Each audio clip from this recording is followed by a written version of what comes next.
Curious onlooker. Chris, your videos are an excellent resource, particularly your fine-grained accounts of life on staff and in the Sea Org. My question is about the nature of relationships developed between devoted Scientologists, including public, staff, and Sea Org members. On one hand, there is a culture of confidentiality and snitching that, it seems, severely inhibits honest communication between people, even longtime friends or married couples. On the other hand, there are aspects of Scientology that seem like they would tend to create close bonds. The long hours, separation from the culture at large, especially in the SO, belief in an all-important shared cause, and the fight against powerful enemies. Do you have any thoughts or examples about the ways this apparently contradictory state of affairs plays out? There isn't really, it's not really a contradictory state of affairs, it's really a matter of understanding the hierarchy or the caste system within Scientology, because there very definitely is one. At the lowest rungs of Scientology are the wogs, the non-Scientologists, the big broad world. They use the word wogs to describe people who have never had anything to do with Scientology or never experienced anything with it. In the same way, in Harry Potter, they talk about the muggles, you know, people who don't have the magic, right? Then you have the public Scientologists, people who have not dedicated to becoming staff. They're public. They pay for services. They come into the organizations, you know, fairly infrequently or on a regular schedule, but you know, it's at most, you know, a few hours a week, and that's sort of the lowest rung of Scientologists in that caste system. Then you have the staff members of the local churches, like the staff members of Denver and Las Vegas and Milano Org. You know, those are the next tier up in the caste system. They are considered of higher importance and status than the public. Then you have the Sea Org. And within the Sea Org, there's a whole hierarchy that exists as well. But the Sea Org is the top of the food chain in terms of the Scientology caste system. If you're a Sea Org member, you are respected, you're called sir, you're, you know, given, listened to when you say to do things and things like that by the staff and by the public.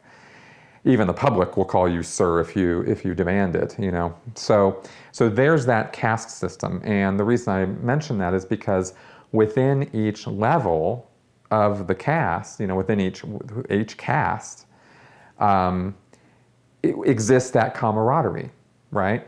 Public interact with other public. They have parties, they have social events, they go to the orgs, they work together, you know, on their classes and whatnot. They, you know, sometimes they'll partner up and counsel each other and, you know, do the auditing on each other and whatnot. And that's sort of a tight-knit little group there. Not all public get along with all public, of course, and they do have that snitching culture that goes on as well, where they're reporting on each other. But that within that caste, that's where they select friends and relationship partners and things like that for the most part. Then you have the staff. Now, staff come from the public. You know, a public person is recruited to join staff, so they might have, you know, a relationship with a public person or whatnot, be married to them or be sons or daughters or whatever. But staff members have that camaraderie between themselves, right? They get along with each other. They tell each other things that they wouldn't tell public people in terms of new releases or news about Scientology or things that are going on, that sort of thing. And they feel united by this common bond of being staff, where they are dedicated to a cause at a higher level of responsibility and, you know, and longer hours and things like that to the Scientology cause. And then, of course, you have the Sea Org members, and the Sea Org are 24/7. They're their own, you know, unit. They exist on their own bases. They have the uniforms, all that. That group is very tightly knit, and Hubbard has put out a lot of issues for the Sea Org that only the Sea Org see, that tell them that they are the best of the best, the most elite, you know, the guys who are putting their lives on the line, so to speak, for the cause of Scientology. And he really pumps them up quite a bit, and they have their own code and their own sort of moral code and, you know, that sort of thing, and they eat together and they sleep together and all that. meaning in dorms. I don't mean they, are copulating. I mean, they're sleeping together in dorms. I mean, all parts of their life are very open to each other.